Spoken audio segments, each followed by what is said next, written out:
جتنے کافر ہیں ان کے گھر چاندی کے بنا دیتے، ان کے گھروں کے دروازے چاندی کے بنا دیتے، ان کے گھروں کی سیڑھیاں چاندی کی بنا دیتے، ان کے تخت چاندی کے اور سونے سے یہ ساری چیزیں بنا دیتے۔ کافروں کو ہم سونا چاندی سے مالا مال کر دیتے۔ اگر ہمیں یہ ڈرنا ہوتا کہ کافروں کی یہ شان دیکھ کے ساری کافر ہو جائیں گے۔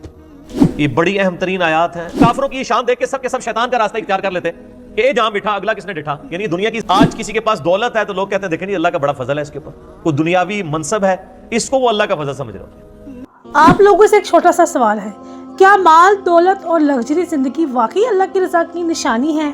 یا یہ سب صرف ایک امتحان ہے؟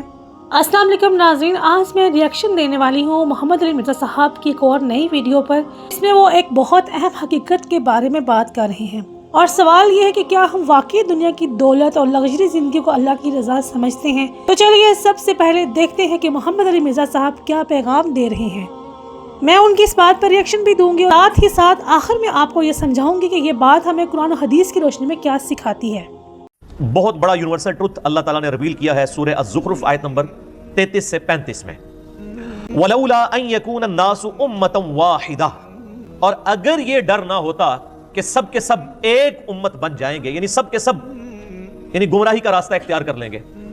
ایک ہی گمراہی پہ سب جمع ہو جائیں گے، لَجَعَلْنَا لِمَن يَكْفُرُ بِالرَّحْمَنِ لِبُيُوتِهِمْ سُقُفًا، تو اللہ تعالیٰ فرماتا ہے کہ ہم رحمان کے جو منکر ہیں، کافر ہیں، ان کے لیے مکان ایسے بناتے کہ ان کی چھتیں ہوتی من فضہ، چاندی کی، وَمَعَارِجَ عَلَيْهَا يَظْهَرُونَ، اور ان کے گھروں کی سیڑھیاں بھی ہم چاندی کی بنا دیتے جو لوگ اللہ کو نہیں مانتے، یعنی جو کافر ہیں اللہ تعالیٰ فرما رہے ہیں کہ ہم ان کے گھر بھی چاندی کے بنا دیتے، ان کے گھروں کی سیڑھیاں بھی چاندی کی بنا دیتے، وَلِبُيُوتِهِمْ أَبْوَابًا وَسُرُرًا عَلَيْهَا يَتَّكِئُونَ، اور ان کے گھر کے دروازے بھی چاندی کے بنا دیتے، اور ان کے وہ تخت بھی جن پر وہ تکیہ لگائے بیٹھے ہیں وہ بھی چاندی کے بنا دیتے، وَالزُخْرُفَا، اور یہ سب چیزیں سونے کی بھی بنا دیتے۔ یہی لفظ ہے زخرف جس کی وجہ سے سورت کا نام سورہ الزخرف ہے۔ اللہ تعالیٰ فرماتا ہے اگر اس بات کا ڈر نہ ہوتا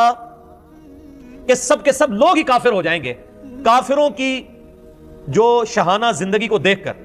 تو ہم جتنے کافر ہیں ان کے گھر چاندی کے بنا دیتے، ان کے گھروں کے دروازے چاندی کے بنا دیتے، ان کے گھروں کی سیڑھیاں چاندی کی بنا دیتے، ان کے تخت چاندی کے اور سونے سے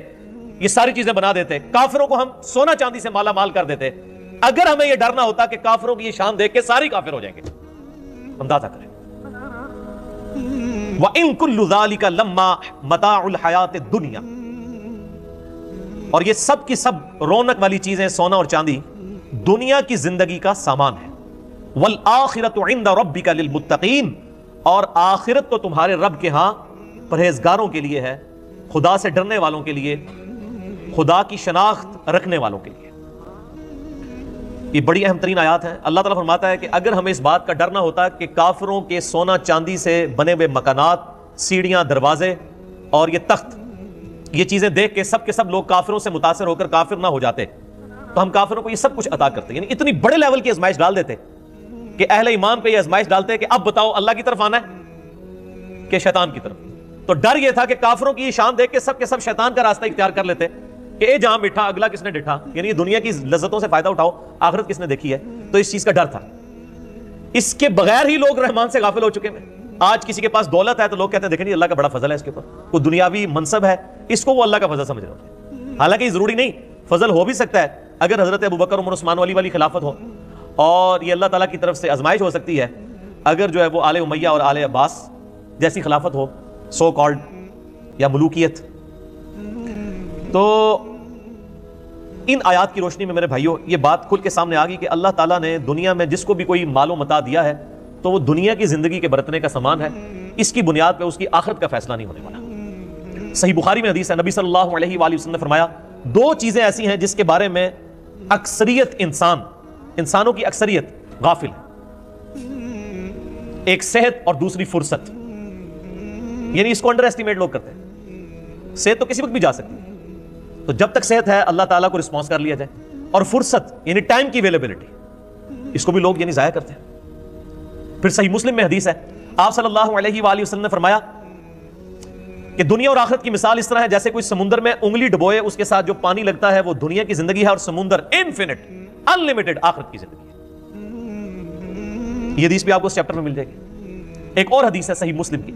کہ آپ صلی اللہ علیہ وآلہ وسلم ایک دفعہ صحابہ کرام علیہم رضوان کو لے کر مدینہ شریف سے باہر نکلے، ایک گندگی کے ڈھیر کے پاس کھڑے ہوئے جہاں پہ ایک گلی سڑی بکری تھی، بکری کا بچہ مرا پڑا ہوا تھا۔ آپ صلی اللہ علیہ وآلہ وسلم نے فرمایا تم میں سے کوئی شخص 1 درہم کے بدلے سے خرید لے گا؟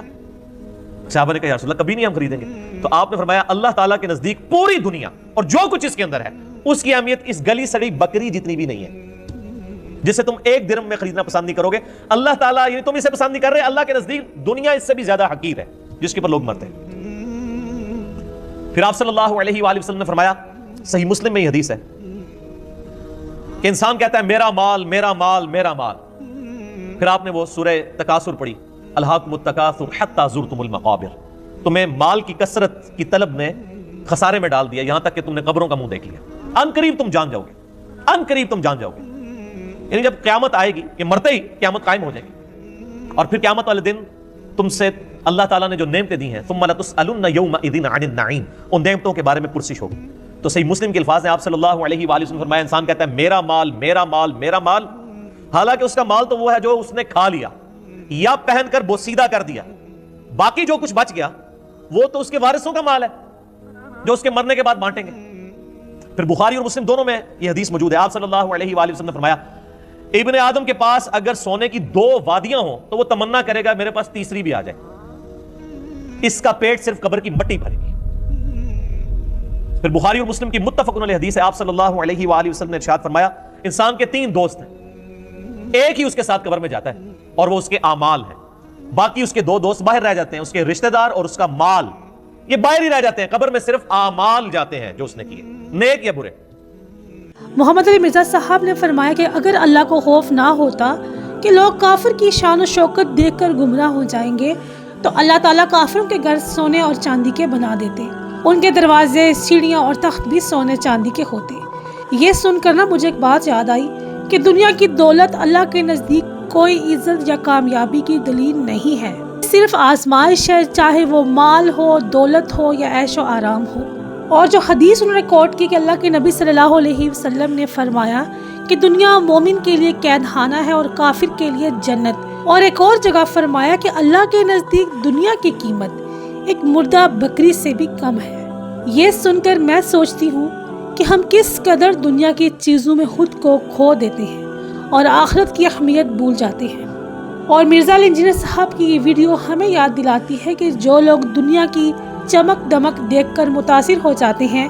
وہ اصل کامیابی کو نہیں سمجھ پاتے۔ اصل کامیابی تو آخرت میں ہے جہاں اللہ تعالیٰ نے جنت کو مشکلات سے اور جہنم کو خواہشات سے ڈھانپ لیا۔ جو ان مشکلات سے گزر گیا وہی کامیاب ہوا۔ جیسے کہ شروع میں نے آپ سے بات کی تھی کہ میں آپ کو کچھ باتوں سے سمجھاؤں گی، ان ساری باتوں سے یہ بات واضح ہوتی ہے کہ دنیا کی دولت اللہ کے نزدیک کسی عزت یا کامیابی کی علامت نہیں، بلکہ صرف دنیا کی عارضی زندگی کا سامان اور آزمائش ہے۔ نبی صلی اللہ علیہ وسلم نے فرمایا کہ اکثر لوگ 2 نعمتوں کی قدر نہیں کرتے، صحت اور فرصت۔ اس کے لیے آپ کو ایک مثال سے سمجھاتی ہوں کہ دنیا اور آخرت کی مثال ایسے ہے جیسے کوئی شخص سمندر میں انگلی ڈالے، انگلی پر لگنے والا پانی دنیا ہے اور باقی سارا سمندر آخرت ہے۔ نبی صلی اللہ علیہ وسلم نے ایک مردہ بکری کی مثال دے کر فرمایا کہ اللہ تعالیٰ کے نزدیک پوری دنیا کی حیثیت بھی اس سے کم ہے۔ انسان کہتا ہے کہ میرا مال میرا مال، حالانکہ اس کا مال وہی ہے جو اس نے کھا لیا، پہن لیا یا اللہ کی راہ میں دے دیا، باقی سب وارثوں کا ہے۔ آگے بہت ڈیپ بات آپ سے کروں گی کہ دنیا مومن کے لیے قید خانہ ہے اور کافر کے لیے جنت۔ جنت کو مشکلات سے اور جہنم کو خواہشات سے گھیر دیا، جو ان مشکلات سے گزر گیا وہ کامیاب ہو گیا۔ اللہ تعالیٰ فرماتے ہیں کہ تم دنیا کی زندگی کو ترجیح دیتے ہو حالانکہ آخرت بہتر اور ہمیشہ رہنے والی ہے۔ ان تمام باتوں کا نتیجہ صرف یہی ہے کہ دنیا کی دولت نہ اللہ کی محبت کی دلیل ہے نہ ناراضگی کی۔ اصل کامیابی صرف آخرت ہے اور دنیا چند لمحوں کا امتحان ہے۔ میری تمام بہن بھائیوں سے یہی گزارش ہے، یہی وہ حقیقت ہے جو اگر سمجھ آ جائے تو انسان کی پوری زندگی بدل سکتی ہے۔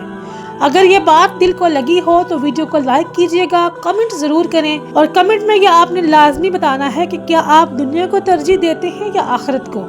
کل ملتے ہیں ایک نئی ویڈیو میں ایک نئے ریئیکشن کے ساتھ۔ اپنا بہت سا خیال رکھیے گا۔ اللہ نگہبان۔